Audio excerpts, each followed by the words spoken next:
राजनीति में ये सब ये जो कहते हैं कि नो होल्ड्स बार्ड, क्या ये यही चलेगा संतोष प्रसाद? यही दिखाई दे रहा है क्या वेस्ट बंगाल के मामले में?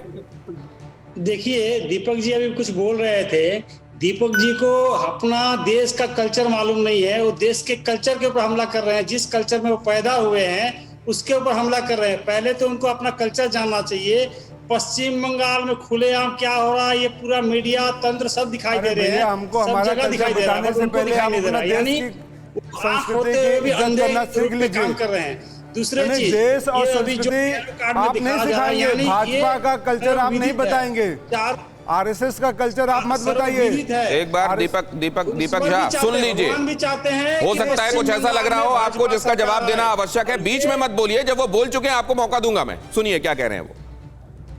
पश्चिम बंगाल में भाजपा सरकार आएगी या यहाँ के पब्लिक बोल रहे हैं, यहाँ की जनता बोल रही है, इनको ये दिखाई नहीं पड़ रहा है। यहाँ जो अत्याचार हो रहे हैं, यहाँ महिलाओं के साथ जो अत्याचार हो रही है, मंदिरों में हमला हो रहा है, मस्जिदों में हमला हो रहा है, इनको दिखाई नहीं पड़ रही है। क्यों?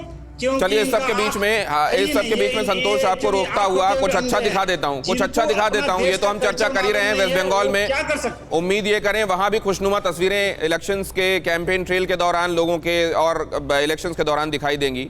ये खुशनुमा तस्वीरें फिलहाल आ रही हैं सिडनी से। ऑस्ट्रेलिया में नया साल दस्तक दे ही रहा है बस, और वहां पर लोग नए साल के जश्न की तैयारियों में डूबे हुए हैं। इससे पहले ऑकलैंड से हमने आपको तस्वीरें दिखाई थी, और अब आप देख रहे हैं सिडनी ऑस्ट्रेलिया से ये तस्वीरें। आपको यहाँ से अभी शायद नहीं दिखाई देगा, लेकिन कुछ ही देर में जब आतिशबाजी की तस्वीरें आनी शुरू होंगी एक बार फिर से आपको वहाँ ले चलेंगे। लेकिन हम ये समझना चाह रहे हैं कि बंगाल की तस्वीर क्या होने वाली है, चुनावी साल में क्या होने वाली है। रक्त रंजित राजनीति का इतिहास रहा है, क्या वो दोहराया जाएगा? क्या भारतीय जनता पार्टी एक डिफरेंशिएटर के तौर पर जो खुद को वहां स्थापित करने में लगी हुई है, जो इसने ये कहा कि आपने कांग्रेस को, लेफ्ट को, ममता को आपने दे दिया चांस, हमको चांस दीजिए, क्या वहां पर सबसे बड़ी प्रॉब्लम जो रही है हिंसा की, उसके लिए डिफरेंशिएटर के तौर पर भारतीय जनता पार्टी खुद को प्रोजेक्ट करेगी, या ईंट का जवाब पत्थर से देने के अलावा सियासत में और कोई रास्ता नहीं है? अर्जुन जी, देखिए, सबसे पहले बात है कि चुनाव में इलेक्शन कमीशन की जिम्मेदारी बहुत बड़ी होती है, और इलेक्शन कमीशन को सुनिश्चित करना पड़ेगा कि बंगाल का हर वोटर सही ढंग से अपना चुनाव डाल सके। यहाँ लूट और खसोट की इतनी अच्छे तरीके हैं कि इलेक्शन कमीशन 1.5 महीने 2 महीने में उसको समझ में नहीं आता है कि यहाँ चुनाव में कैसे बूथ दखल हो गया। अब आप अपना आइडेंटिटी कार्ड लेके जाते हैं और भीतर में धमका दिया जाता है, वो विरोध नहीं करता है और दूसरे की वोट डाल दी जाती है।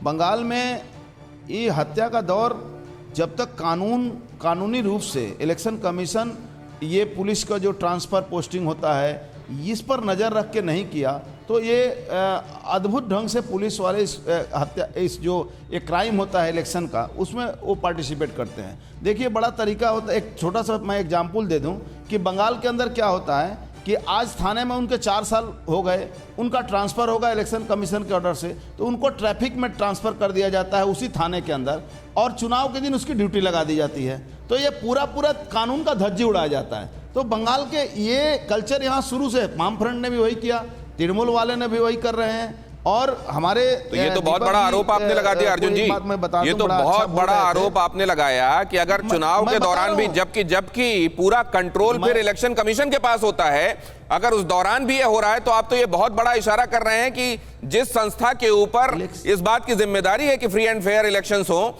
वही सुनिश्चित नहीं कर पा रही है।